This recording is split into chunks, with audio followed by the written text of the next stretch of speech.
The transport shuttle descended through the purple atmosphere of Vex Prime, carrying the newest recruit to the Galactic Defense Academy. Lieutenant Sarah Chen pressed her face against the viewport, watching the sprawling training complex grow larger below. Massive domes and obstacle courses stretched across the crimson landscape, and she could see dozens of different species moving through the training grounds like colorful insects. Sarah had been assigned here as part of the Terran integration program.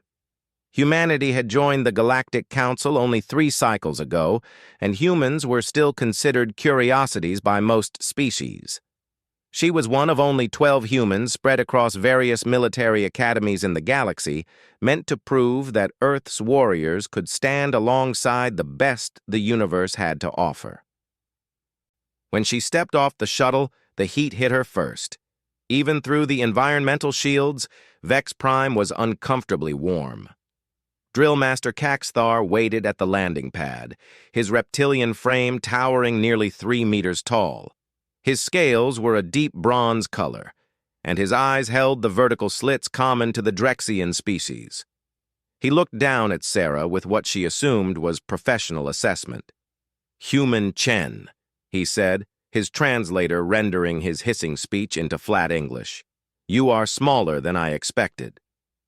Sarah had heard variations of this comment approximately 147 times since leaving Earth. She simply nodded. "Size isn't everything, Drill Master." Caxthar made a sound that might have been laughter. "We shall see. Come. Your first assignment begins immediately." He led her through the complex, past training fields where various species practiced combat maneuvers. Sarah saw insectoid Clithians moving in perfect synchronization, their forearms wielding multiple weapons. She watched gaseous ethereals floating through obstacle courses that would have been impossible for solid beings. The diversity was staggering. "You will be assisting with the juvenile training program," Caxthar explained as they walked. "The cubs of various species, age 6 to 8 in standard cycles, they learn basic discipline, physical conditioning, and social cohesion before advancing to tactical training." Sarah frowned. "I'm not sure I understand, Drill Master. I was told I would be training for combat operations."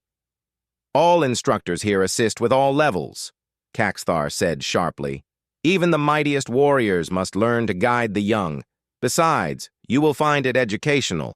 Human interaction with juvenile xenoforms is poorly documented."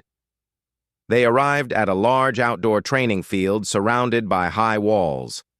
Sarah could hear the chaos before she saw it. Shouting, growling, chittering, and various other sounds of disorder echoed from within.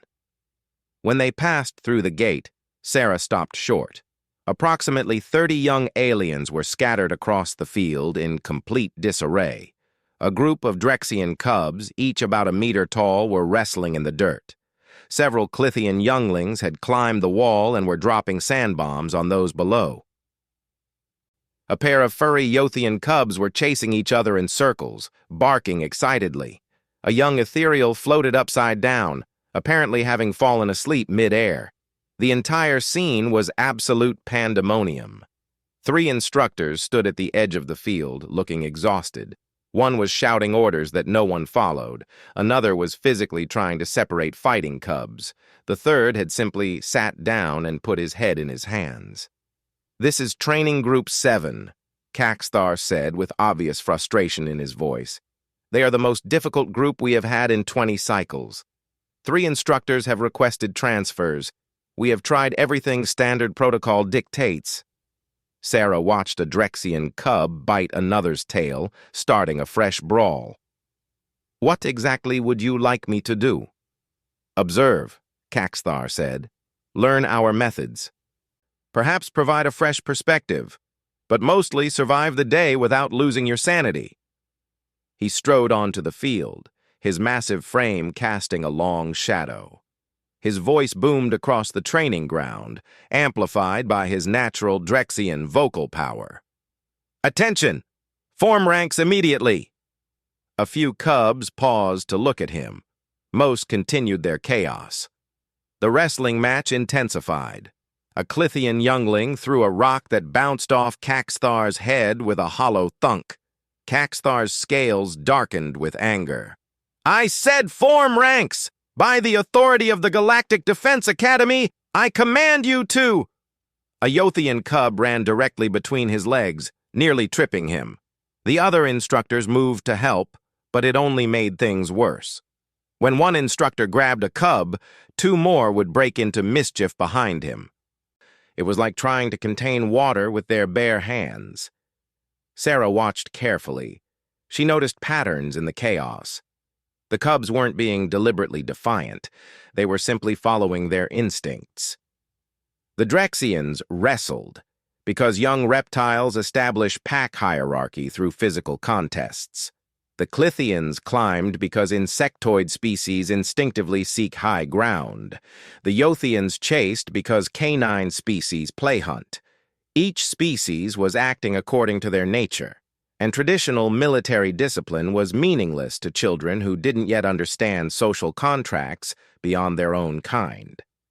Caxthar turned to Sarah, his frustration evident despite their species differences. "You see? This is impossible. They respond to nothing. Perhaps human cubs are naturally more disciplined?" Sarah almost laughed. She thought of her nephew's kindergarten class on Earth, which had made international news after the children had somehow flooded the entire school during a science experiment gone wrong. "No, drill master.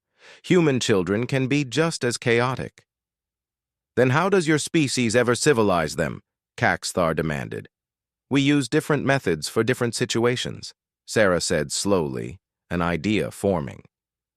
"Drill master, may I try something?" Caxthar gestured broadly at the chaos. "Be my guest, human.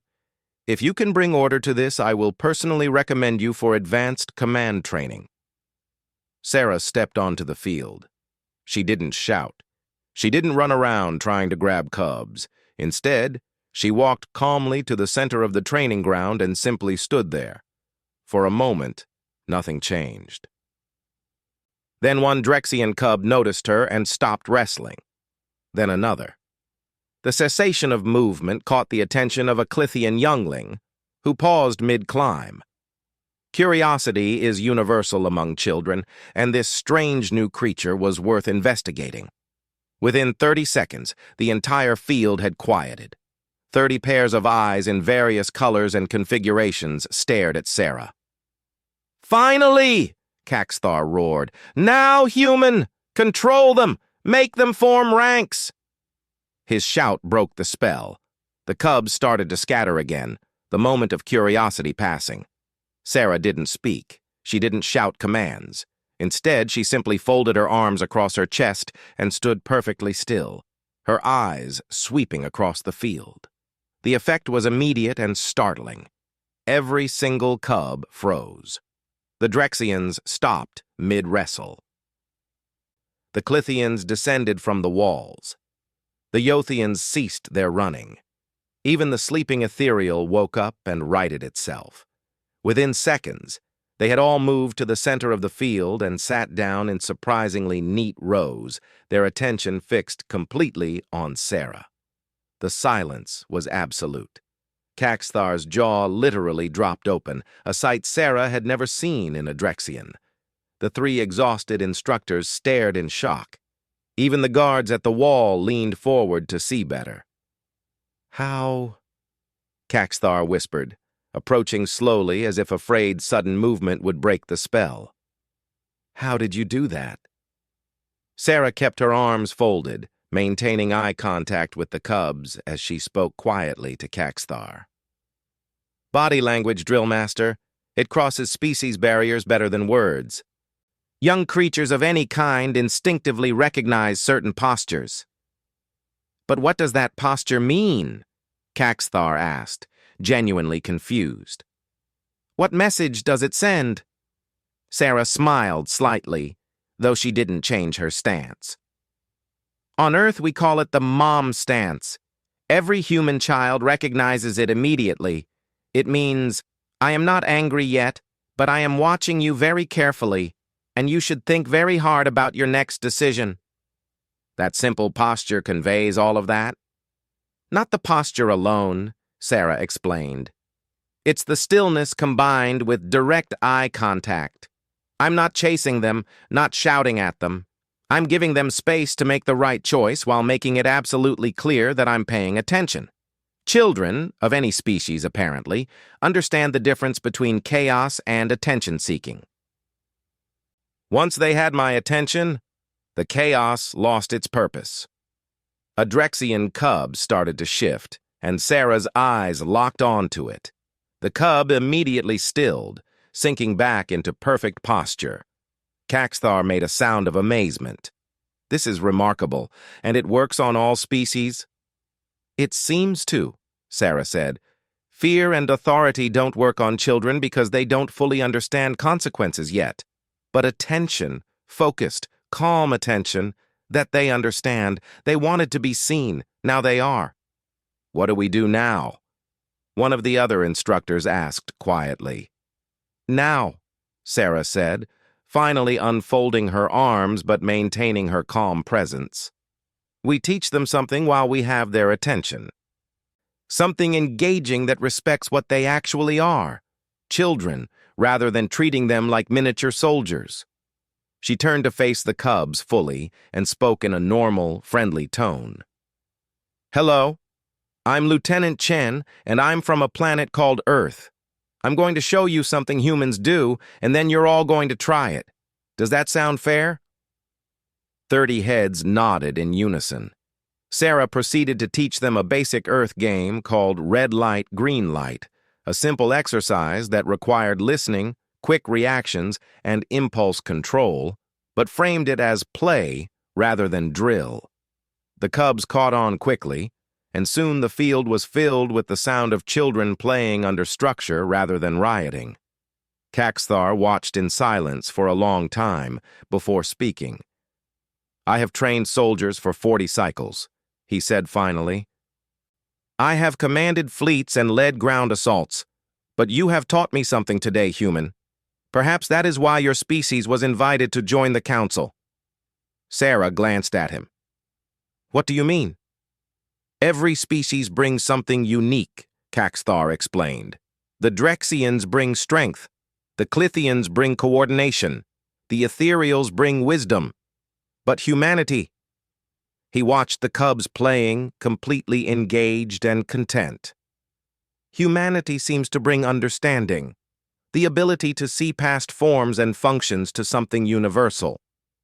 We're just good at adapting, Sarah said modestly.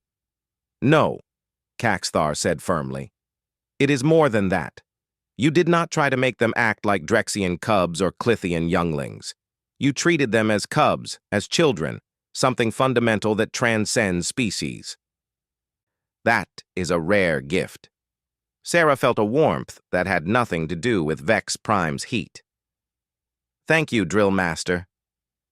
Do not thank me yet, Caxthar said, but there was amusement in his tone. You will be taking over Training Group 7 permanently. Congratulations on your first command, Lieutenant Chen. Sarah watched the cubs playing, their earlier chaos transformed into engaged activity, and smiled. Perhaps humanity's place among the stars wasn't about being the strongest or the fastest or the most technologically advanced. Perhaps it was about understanding that underneath all the scales, fur, chitin, and energy fields, there were universal truths that connected all sentient beings. And sometimes, those truths could be expressed with something as simple as folded arms and a calm, watchful gaze, the universal language of, I see you, and you should probably behave now. The drill master had barked his commands uselessly, but when the human had simply folded her arms and waited, the cubs had understood perfectly.